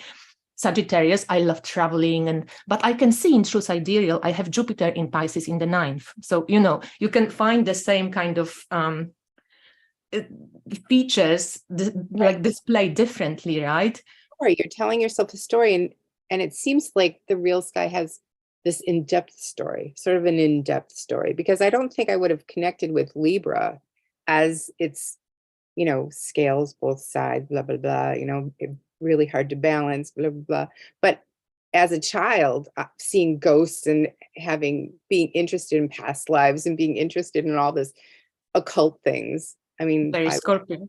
very Scorpio, Yeah, but you know, it because was part of why I was like so aghast at being a Libra. And then I thought, okay, if I look at it like Mahat, like I follow what makes my heart sing more than what makes me feel like my heart is heavy, I will follow what doesn't make me feel like I'm telling a lie. And, you know, if you tell a lie, you feel sort of, and I can't do that. I have to tell the truth. And then I'm like light. And so that's kind of. Melanie, do you hear this? That's this friend of mine who said like, no fucking way, I'm not going from Scorpio into Libra. Yeah, see, because Libra has this like, oh, they take both sides, blah, blah, blah. I'm so unbalanced and I love just harmony and I don't like to argue No, with it's not nobody. that way. It's not that way. It's keep your heart, follow what makes your heart light. And yeah, that I can get behind. And the Capricorn moon, not the heights and the depths, but the Capricorn moon that is the guide into uncharted territory.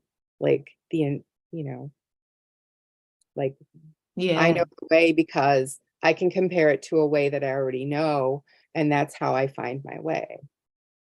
And like when I think of a fucus as this 13th sign, or the 13th constellation, I was so drawn to it because on the last couple of years, I was on a very devotional journey with Mother Mary, because you said we didn't have a goddess in our culture. We totally have a goddess. And when you start doing this deep research about Mary, she doesn't come across as the weakling, that never had sex and just like was just... Right, when you deep There's dive so into much that connects her to the old lineage of goddesses, Isis, yes, and all the other ones, right? She she didn't was come a priestess or nowhere. something. Exactly. And I was just thinking of the Virgo moon, which I kind of swap from the Libra, I go into Virgo, how much this the Virgin and, this whole devotional side and ritual side, which I always loved, fits in. And also love herbs. I love, all this like healing, natural stuff. So this Virgo I can fit in, but Cancer ascendant, I fucking can't. Like, what do you say about Cancer? It's the pushing. Well, it's pushing the sun across the sky. It's moving forward. You're moving forward. You're bringing light. You're bringing the light across the sky. Boom, boom. And it is more of a sunrise kind of. It's the god of the sunrise, and it's also a creator god. So, and it's self-born. Kepra is self-born. It didn't have a mother. It was like born out of shit and rose out of, Scorpio. rose out of the shit. And they would always put a scarab on the heart of the sarcophagus. They would put a scarab there to eat the shit. Like, get rid of it. Keep it clear of yeah. You want to just wipe away the shit and push the light through. And the Virgo would be unblocking energy and moving things forward and getting rid of blocks.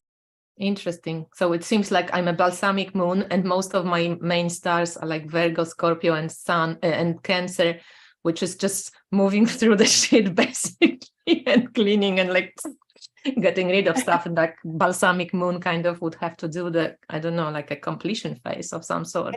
It's also like anything that's the waning moon is going to be solving problems, solving puzzles. A balsamic is just past full. So you came from this place of fullness and you remember it, but you also know how to distribute things, get rid of things that you don't need. Yeah, because balsamic is just before the new one. So you kind of the dark moon, basically. That's the... But when you think of your vocation point, okay, in both systems, so what was your MC in tropical? I have my moon is at the top of the chart. And my sun in the 7th house, and I have Mars on my horizon. So I have Mars on the eastern horizon. I have Venus opposite it. So Mars and Venus are opposite, and Venus is conjunct with the sun. So that's like the whole art thing. And that's how interesting. That's also very Libra, even imagery wise, right? I know. It's very weird. It's like the timing is just like, really, how did that happen? So I have this grand cross thing happening in my chart. Because I was looking at my MC, and in tropical, my MC was in Aries, and I was always so proud of it because I thought until I kind of figured it out, I never knew what I was supposed to do. So I put it on Chiron on my MC, that I was my like wounding, but also healing, right? So at some point when I integrated most of my Chiron, I've started inventing my jobs, which is very true because I was making these crystal wands. I was teaching hoop dance with hula hoop. Then I became astrologer, tarot reader. And I love working for myself. I don't like to be, I definitely want freedom. But in sidereal astrology, I have Pisces on MC together with Chiron that is in Pisces and not in Aries.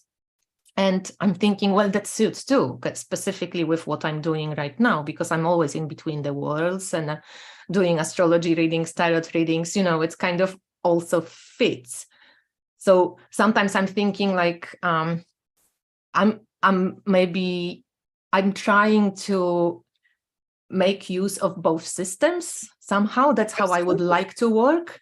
Yeah. So I think like I still believe that like tropical readings are great for really finding like your purpose at which you are right now, psychological and so on. But the true sidereal, and I would love to use the 13 signs and maybe different size of constellations as well, just like you do in Real Sky. Add it as in addition to evolutionary. Yeah, exactly. And I mean, I was like started with astrology before tarot.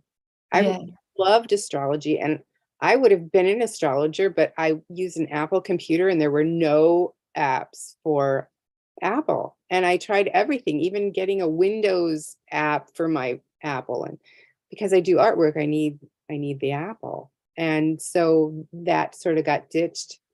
The whole idea of doing charts for people just got ditched because I was into the tarot then. Designing tarot was like I was pushed into, you know. Yeah. So when you did it for yourself, like even with astrology, what was the, like you just gave yourself time to practice, right? Check out, like you mentioned that you were checking out the constellations, where the moon is in, and you were checking for yourself if it works, what you attune and feel more, right? That was your process. Now. I mean, back in the day, I had, like in the 80s, I had an astrologer. I had this old woman who had her own shop who I would go in, and she was my therapist. You know, she'd throw my chart out here and she'd say, you should be doing cards, she says to me, thinking greeting cards. She shows me on my chart where I should be doing cards. And she had no idea how great what she was telling me was. And she said, well, if you paint some of your pictures of astrology, do some astrology pictures, you can bring them to my shop and I will show them. Well, then when I finished them and brought them down, she goes, these are too good. I can't sell these for $30. These are too good. You should get these printed and do something with them, make greeting cards. But back in those days, it was, 4-color printing was really expensive and you couldn't do color. And I mean, that was the 80s, man. It was you were not going to publish yourself. You had to get someone to publish you. But look, Julie, now it's 2023 and I know when we chatted, I have also MacBook, so I had to do this parallel stuff. And I found one program that can work for me as an astrologer because I work this as my living. So when I do spreads, I really need, to print a chart. I want to transits. I want to look at stuff. I found one program that uses 13 signs, that has the option of using 13 signs astrology, and it still has glitches. And this is for anybody who's interested, is by Athen Chimenti, ATH Athen Chimenti. His website is called Mastering the Zodiac. And I found the whole community that is very like true sidereal astrologers that are very passionate about 13 signs. I think this will become a lot more. And I think so too. Yeah. I mean, 20 years ago, nobody was doing moon signs. So, 20 years ago, nobody knew what a cross-quarter day was. So let's mention also this deck by you, because it's kind of, I rarely see it. I saw it again. I mentioned Amber's videos because you have a lot of chats with Amber, Lavender Moon on YouTube. So you guys who are interested in this, you can also see there. Julie is doing in depth, like walk through the deck. You describe all the, so we're not going to repeat it here because we're going to stay here forever, but the Real Sky Astrology Tarot can be purchased through Printer Studio, and you can get book like this workbook from Lulu.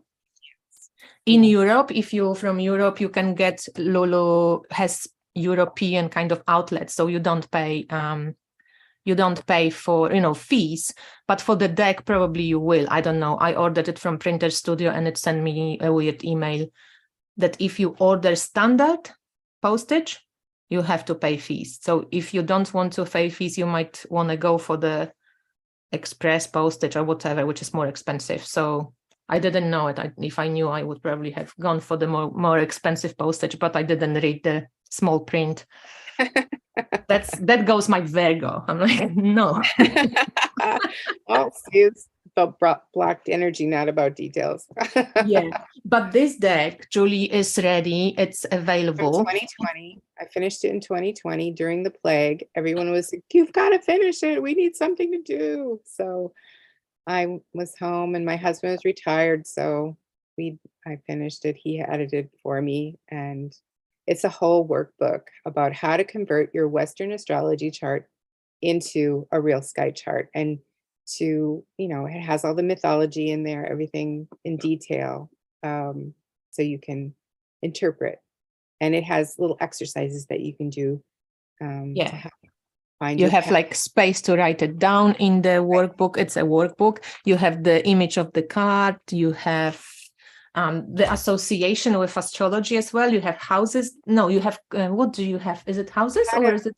How to work through your Saturn patterns. Like it has an exercise about looking back in time and seeing what the themes of, Saturn are in your life and how to predict what will happen next and, what patterns you're going through. And it's, something that you don't really realize until you're older when you start reliving things that happened, 28 years ago, and you go, oh, well, this is happening to me, only I was playing this role and now it's happening again.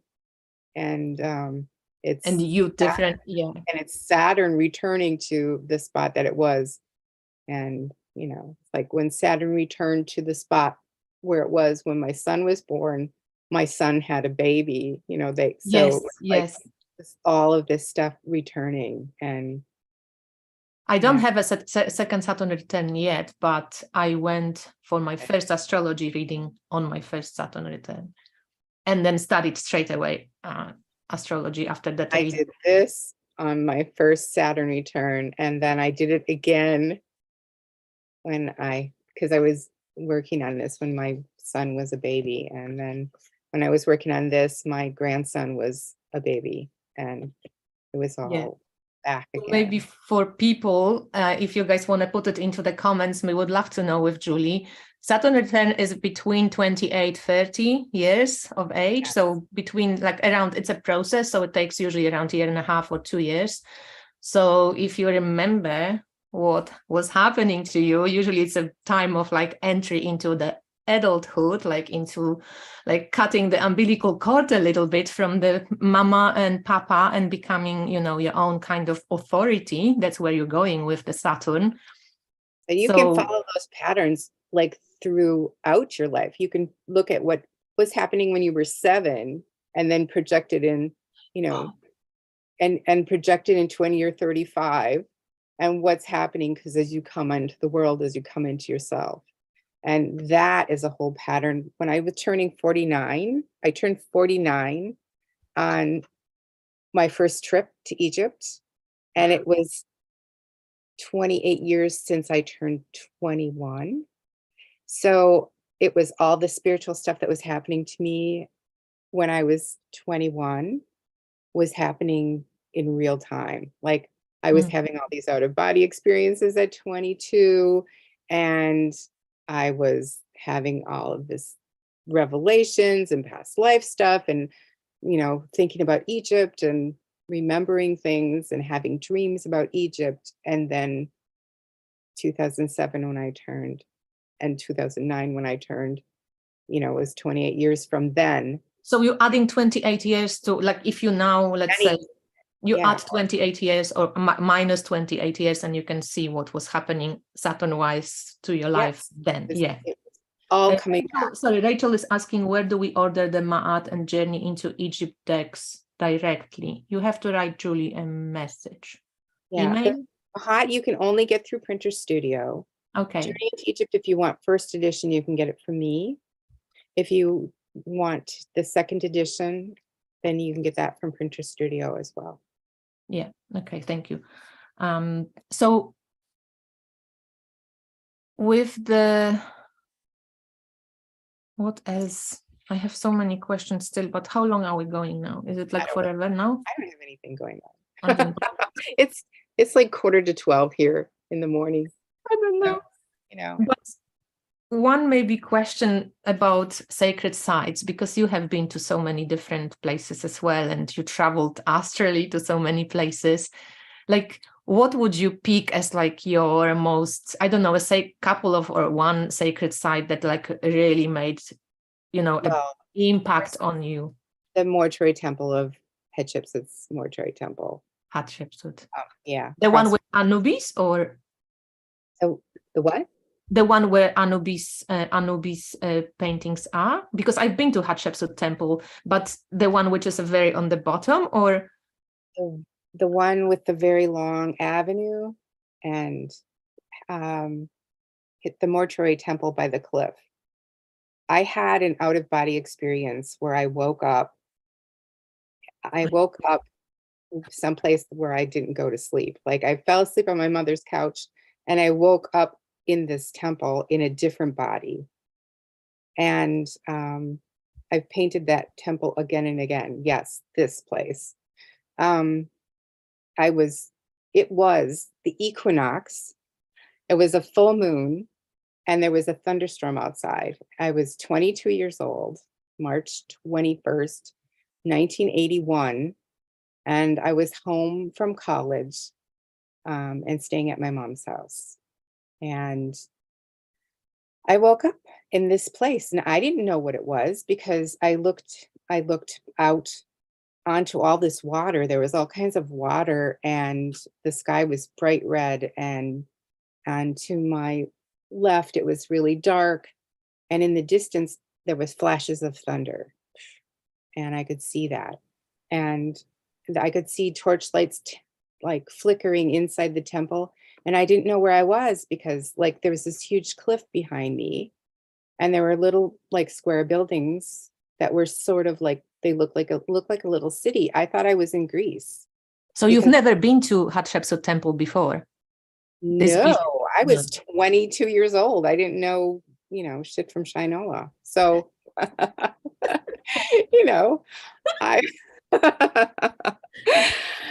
and, I had a 2-year-old son and I was, staying with my mom, and, the next day I was sitting on the floor. He was playing on the floor and I was kind of playing with him, but I was bored and I was looking at these old encyclopedias, and I'm paging through and I see this temple.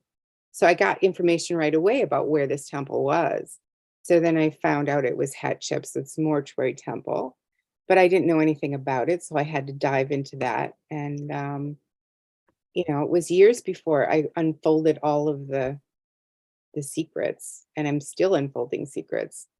And this is something that I learned from you as well, as much from my own experience, that sometimes it takes years to connect the dots, right? Yeah, I couldn't find any pictures. Like, was there a cliff behind that place? Was there really a cliff? I didn't know until I saw this Love Boat show where they had a Nile cruise, and they shot a quick picture of Hatshepsut's mortuary temple, and there was a cliff, and I was like, oh my God, there is a cliff there.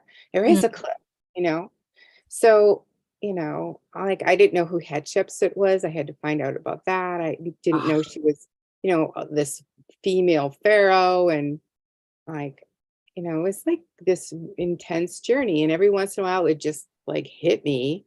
I would find information about it, and I would, get it sucked down the rabbit hole a little bit more.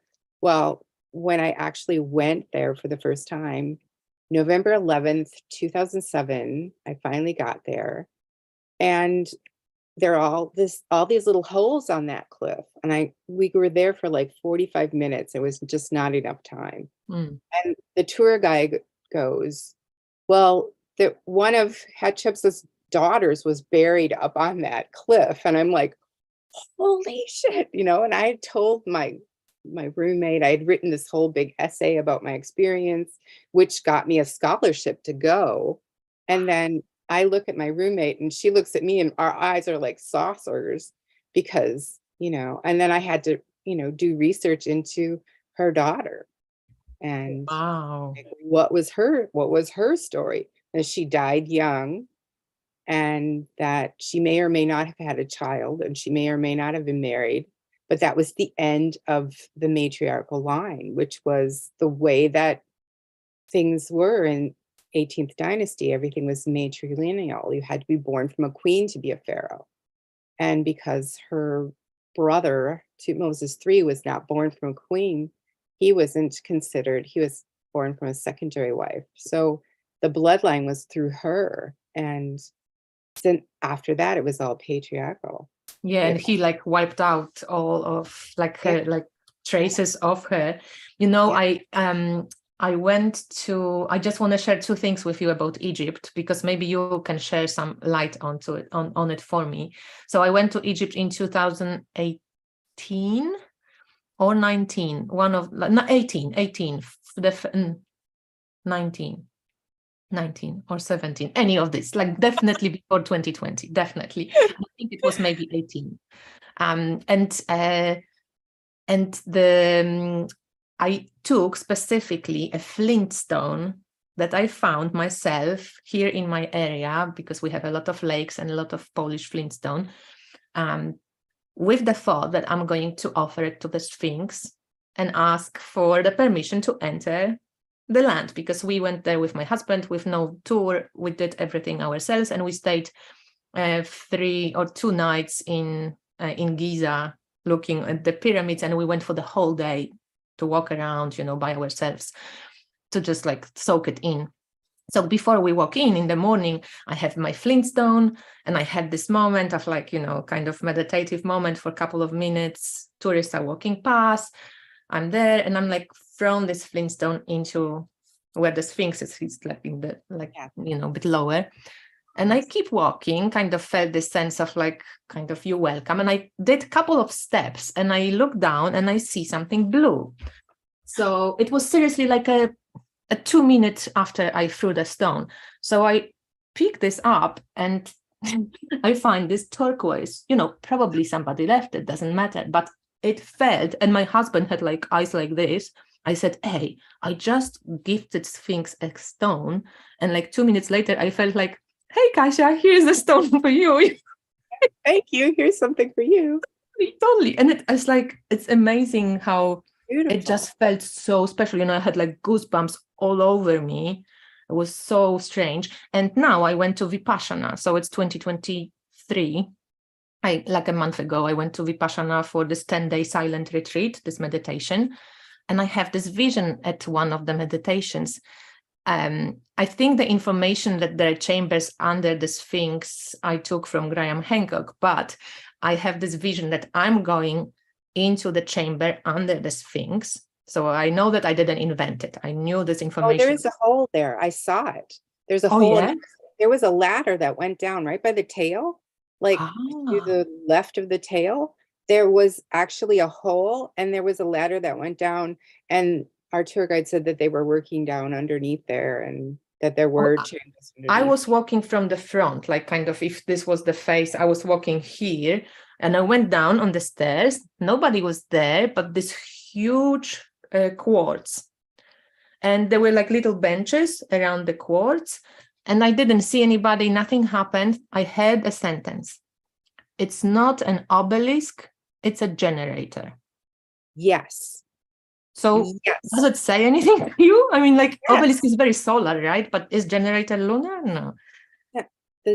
It's like a generator of electricity, because those things are made of granite and they're one piece. When you put 2 of them together, they're gonna create energy. I do think that. But would it be what would be the difference between obelisk, because my thinking was obelisk is very solar. If you go to Luxor or somewhere, there's everywhere obelisks, and there's very like sun. Yeah. And generator has more sides to it, right? If you like, I think obelisk has 4. Think of a tuning fork. Because when you hit those things, there was one that was on its side, and our tour guide hit it, and it hummed. Oh. Yeah, because it's one piece. And if you have 2 of them together, it would make a vibration. But it also would, because there's quartz inside these granite like pieces, and there's quartz in there, so it would generate electricity. I mean, what have you seen Pyramid Code. Have you seen? It's a YouTube, it's on YouTube, and I think it was on other places. It's a whole series of stuff about the pyramid being not only an observatory, but also a generator. I've seen it. I've seen it with a lot of people who are not like only not astrologers, what the archaeologists. There was like all these different independent people who are into astrology and on the verges of like they not. Robert, the guy I was in Egypt with, is on that show. Yeah. And there's definitely like they think that they put two different kind of chemicals down those air shafts, and then that would create a reaction, and it would create this love energy. But when you look at the costuming, they will have these little tails coming off. So if you're using kind of a Tesla kind of energy where it's like free range energy, you would need something to ground you. And those little tails that come off their costumes or feathers or things that would help to ground the energy. Because if you have free flowing energy, electricity in the air, you probably would need to have it be grounded, especially because it's so dry in Egypt. Yeah. It just like totally would blow you up. So you think the generator would be to I don't know. I was just like, I'm still like kind of not quite getting. I don't know the technology. Why they said like it's not an obelisk? Why they made a a kind of statement out of it that it's not an obelisk, that it's a generator. It is a generator of energy, a generator of like, well, I don't know, like what were they doing? I don't know what they were doing. I think that they were using psychotropic whatever to communicate with the rest of the universe, the conscious universe. I don't know. We're just getting. I'm still like, that's why I kind of loved your versions that you sometimes, waited years for this information to like concretize and like knowing what it means. Like you just get a little hit and then it's like, whoa, that's something. I don't know where that's going yet, but let's just put a pin in that and we'll just wait for it to reveal itself. You're kind of on a need to know basis. Yeah. And when there's an application, you might get to know.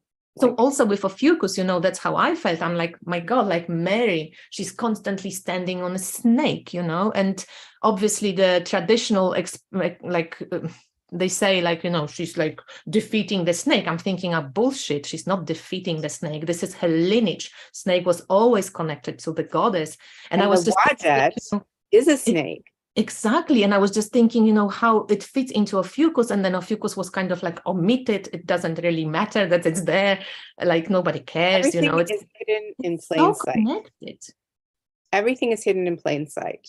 It's not hidden away in some archive. It's hidden in plain sight so that it's so mundane that it like you wouldn't even see it.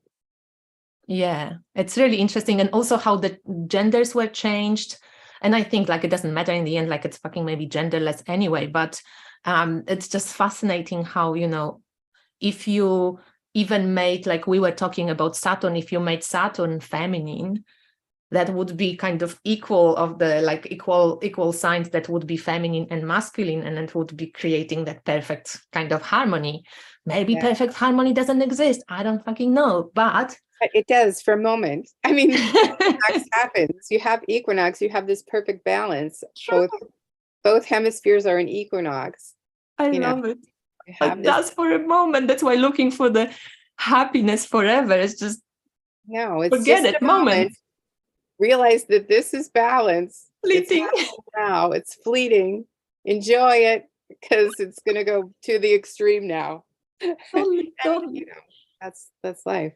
Oh, that's so true. And it's so simple in the way, like, it's kind of funny, but it's just like the truth as it is. And what we kind of also, when you go to Vipassana or something, like you practice everything, it's kind of passing, and the moments are the perfection. Like you get a couple of moments when you kind of feel like, oh, maybe I know what's about. And then, oh no, actually no. Actually, I know. I must have been kidding myself, Yeah, exactly. Like, there are those moments that you can't deny. And I've had so many moments like that in my life that have added up. It's like, if only that had happened, that would have been enough to get me to realize whatever.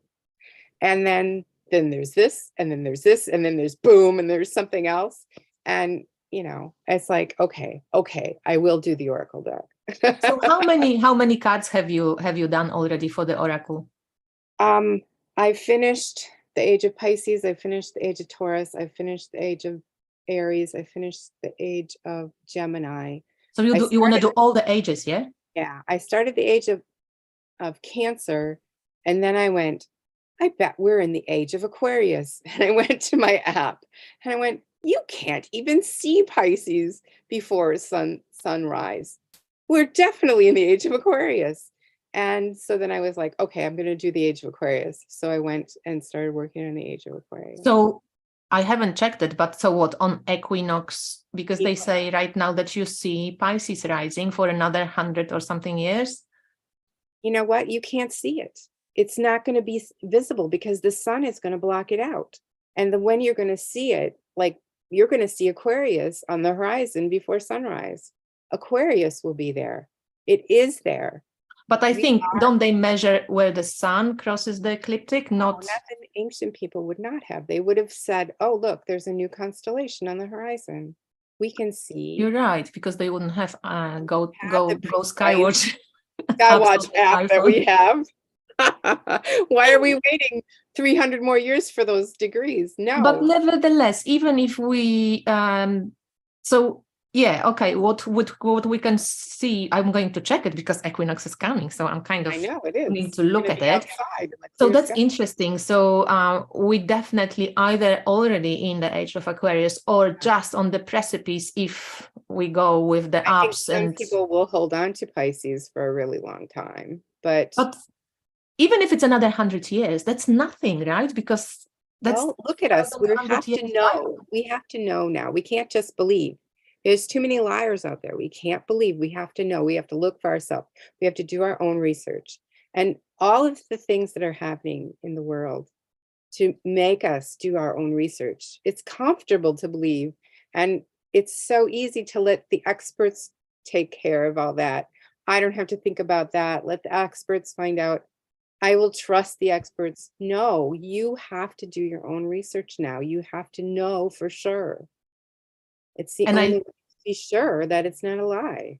But I think the danger of it is how Pisces kind of took everything to the belief and following, how Aquarius can take everything to the science and robbing everything of, the kind of mystery. And I think we kind of, no. I think it's timing. Because remember, Aquarius is happy, and happy is the timing of the annual flood.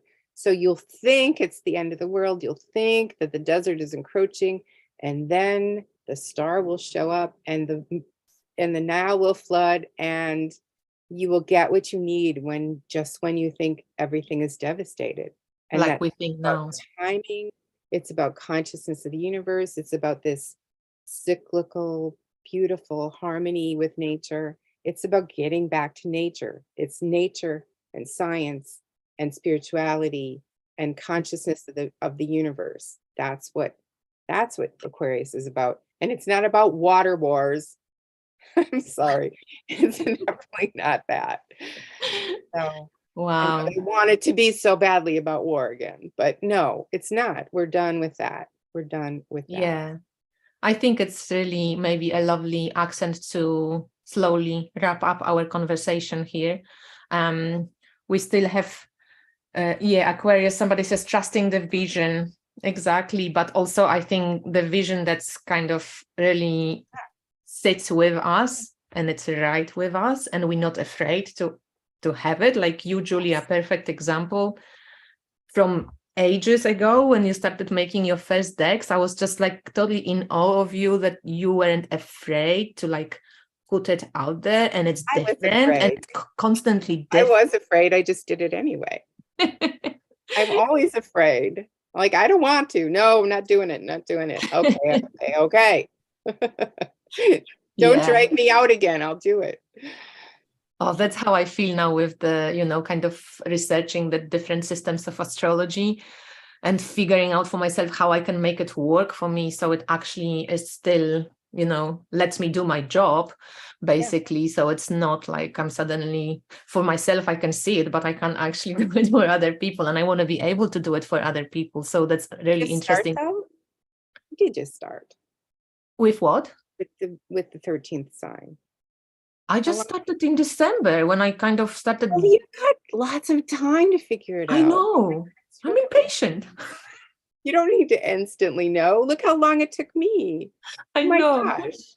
That's why right now, Julie, you know what I do? I'm like buying all those calendars that I can find online that use 13 signs. And there are calendars that use 13 signs. They have moon in Ophiuchus and sun in Ophiuchus and so on.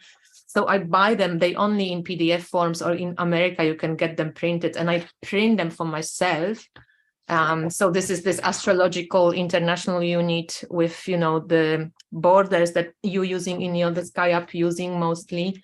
There is this guy who has the program Prometheus, this Athen Chimenti. He uses this midpoint method. And then there is another guy who made it all with transits as well, of the real sky astrology. So, you know me, I'm Scorpio. I will fucking go deep. I'm already at the bottom of the ocean. I'm doing it. Good. That's good. I mean, it's all better for all of us, right? Yeah. And you know what was fascinating? This guy said, because he's been working with 13 signs for a long time, and he also has been astrologer for ages. But I had one interview with him, and he said that he checks for the purpose of his apps and stuff, programs that he develops, statistics on Google, on Chrome, on all these different search sites for sidereal astrology and true sidereal astrology. And he said for the last couple of years, he could see really it's spiking up for the, when people search for it. So already that shows you that we 100th monkey. The 100th monkey, we're all going to start doing it. Yeah, totally.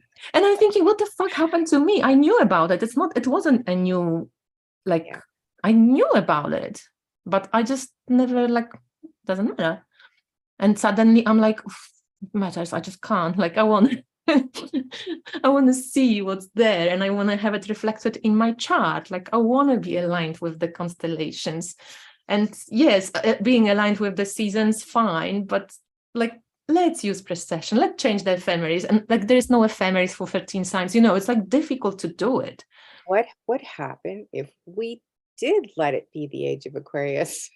What would happen if we just broke free out of it and got away from the Piscean age? What would happen? I feel like we are already doing it in so many aspects. Look at technology, look at that freedom movement, and look how people are even this fight now for this, we always went through these stages when people were fighting for equality and systems that are oppressive. But I think now it just took to a little bit different level. People are not giving up so easily. And it's the world that I grew up in was completely patriarchal. It was completely girls over here, boys over here, boys get to do this, girls don't get to. That was the world I grew up in. Someday, honey, you'll get married and a husband will take care of you. And then all of a sudden there was a switch. And it's oh, you need to have a career, girl. You need to pay for yourself. You got to pay for half, what? This is not the world I was told I was getting into. And now it's don't even call me a girl. I don't even want to, if they don't even want to, it's gender doesn't matter. But, I still feel gender matters because, mothers are powerful. Let's not erase us. But yeah, exactly. And I think, it's very cultural though. So sometimes cultures come with this very limiting worldviews, which we are changing. That's also very Aquarian. And it's interesting, even the gender conversation that's happening, that's also quite Aquarian, I think. I do too. And it and sometimes it's just taken to extremes as well. And I like how Aquarius is ruled by Saturn, but also by Uranus, even if you don't work with it, but traditionally it's by Saturn. but Saturn also has a couple of phases, right? It's not just like Jupiter rules Pisces What and if you're Sagittarius. remembering who you were in a past life? What if this is what your soul looks like? You know, and you're in this temporary body. You get this body for maybe 72 years if you're lucky, you know, and this is a temporary role that you're playing, and it doesn't last forever. Because, you know, when I think back to that vision of being in that girl's body, in that other body, I was like, oh, I love this body. Like, this is a great body. This is the body that I wanted. And back then I was like young and perfect and, you know, little. And it's still, this other body was the better body that I really missed.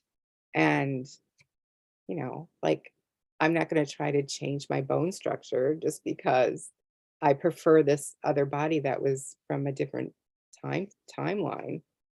And how much of that is bleed through with people? Like, are you just remembering your immortal self?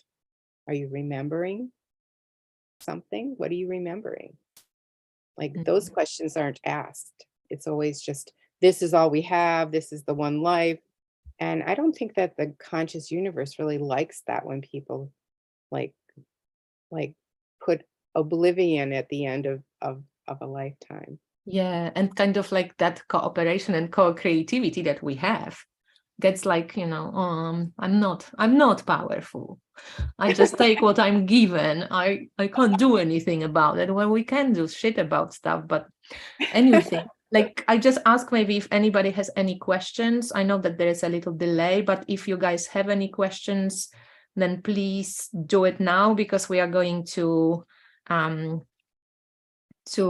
close it. Oh my, we were talking, Julie, over 2 hours.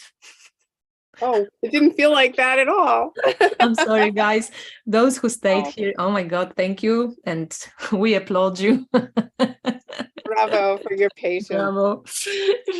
So if you don't have any questions, then we are going to say goodbye. And maybe I catch up with Julie again, because as you can see, we have a lot of topics we could talk about, and I would love to just pull Julie's brains more about and go deeper into the decks a little bit, maybe with, just maybe I also could invite Carney to the conversation, because we could have like a threesome online, Aquarian age, who cares? So we do threesome online, and we could talk about astrology a little bit more and the way we like to see it, or how we work with it. I think that would be cool. Probably a piece in there that I need for my oracle. Yeah, maybe. Carney is also really knowledgeable, and she's very intuitive. And if you can actually check that, I have a couple of interviews with her as well. She uses the sidereal, and she said like she has a grudge against Babylonians. I do too. I think that they destroyed the Temple of Dendera, and that the Ptolemies and the Romans had to rebuild it.